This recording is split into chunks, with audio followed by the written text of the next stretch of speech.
பார்க்கறதுக்கே 3 feet height உள்ள இந்த செயிலர் மாதிரி இருக்க பொம்மை ரொம்ப மோசமான ஒரு பொம்மைன்னு சொல்லப்படுது. ஏன்னா இப்போ வரைக்கும் கீ வெஸ்ட் ஃபொலிலால் ஈஸ்ட் மாட்டோலோ அப்படின்னு சொல்லப்படுற ஒரு மியூசியத்தில் இப்போ வரைக்கும் இந்த டாலை வச்சுருக்காங்க.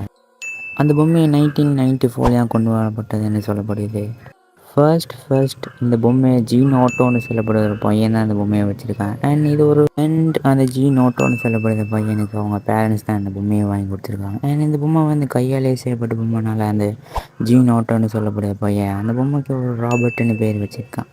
அண்ட் போக போக அது நல்லா தான் போயிருக்கு. அண்ட் ஒரு கட்டத்தில் ஏன்னா அந்த பொம்மையை அவனே கூட வச்சுட்டு பல நாளாக சுற்றிருக்கான். ஆனால் ஒரு நாள் அவன் தூங்கிட்டு இருக்கும்போது அந்த பொம்மை அவனையே குறுன்னு பார்த்துருக்க மாதிரி இருந்திருக்கு. அண்ட் மோஸ்ட்லி அந்த பொம்மை அதே மாதிரி தான் இருக்கனால அவனும் அதை கண்டுக்காம விட்டுருக்கான். ஆனால் போக போக தான் அந்த பொம்மையோட உண்மையான அமானுஷமான விஷயமே நமக்கு தெரிய ஆரம்பிச்சிருக்கு. அண்ட் அவனை வீட்டுக்கு வர எல்லாரையும் பயமுறுத்துறது, சும்மா இருக்க பொருட்கள்லாம் தூக்கி போட்டு உடைக்கிறது, இந்த மாதிரி பல விஷயத்தை அந்த பொம்மை பண்ணியிருக்கு.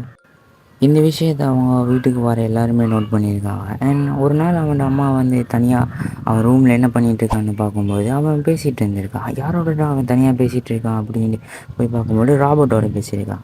ஆனால் ராபர்ட் ஒரு பொம்மைண்டு அவங்க அம்மாவுக்கு தான் தெரியும். அண்ட் இப்படியே நிறைய அமானுஷமான விஷயங்கள் நடக்க ஒரு கட்டத்தில் அந்த பொம்மையை அவன் தூக்கி கொண்டு போய் ஒரு பொட்டிக்குள்ளே போட்டு வச்சுட்டு போக போக அவங்க அம்மாவும் இதை நம்பாமல் தான் இருந்திருக்காங்க. அண்ட் அதுக்கு பிறகு தான் அந்த பொம்மை ஒரு மாதிரி க்ரீப்பியான சவுண்டெல்லாம் போட ஆரம்பிச்சிருக்கு. அண்ட் அதுக்கு பிறகு தான் என்ன விஷயம் அப்படின்னு அவங்க தேடி பார்க்கும்போது தான் அந்த வீட்டில் இருந்த ஒரு வேலைக்காரியை அவங்க ரொம்ப கொடுமைப்படுத்தினால அவங்க தான் இறந்து வந்து இந்த பொம்மைக்கு சூனியை வச்சுட்டாங்கன்னா அவங்க இறந்து போனனால இவங்க ஆன்மா அதுக்குள்ளே போயிடுச்சு அப்படின்னு பல தியரிஸ் போயிட்டு தான் இருக்குது. எனவே வீடியோ பிடிச்சிருந்துச்சுன்னா மறக்காமல் சப்ஸ்கிரைப் பண்ணி சப்போர்ட் பண்ணுங்கள்.